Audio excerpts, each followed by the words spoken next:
નમસ્કાર દર્શક મિત્રો, વૈભવ દ્રષ્ટિ સમાચારમાં આપનું હાર્દિક સ્વાગત છે। વિકાસની ફરી ખુલી પોલ। છોટાઉદેપુરના કવાંટ તાલુકામાં કાચા રસ્તાને કારણે મહિલાને રસ્તામાં થઈ પ્રસૂતિ।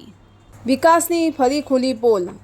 છોટાઉદેપુર જિલ્લાના કવાંટ તાલુકામાં ભૂંડમરિયા ગામે કાચા રસ્તાને કારણે મહિલાને જોરીમાં ઉંચકીને લઈ જવામાં આવી। સવારે 7 વાગે પ્રસૂતિની પીડા ઉપડતા 108 એમ્બ્યુલન્સ બોલાવવામાં આવી, પરંતુ કાચા રસ્તાને કારણે એમ્બ્યુલન્સો ગામમાં પ્રવેશ ન થતાં મહિલાને જોરીમાં નાખીને લઈ જવામાં આવી, જેને કારણે 3 કિલોમીટર દૂર રસ્તામાં જ બાળકનો જન્મ થઈ ગયો। 108 એમ્બ્યુલન્સ દ્વારા ત્યારબાદ મહિલાને સરિયાપાણીની દુગડા હોસ્પિટલમાં ખસેડવામાં આવી। રસ્તાના અભાવે ફરી આવી પરિસ્થિતિ સર્જાઈ છે। શું આ જ છે વિકાસ?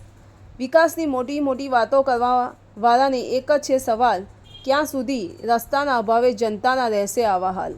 ધન્યવાદ।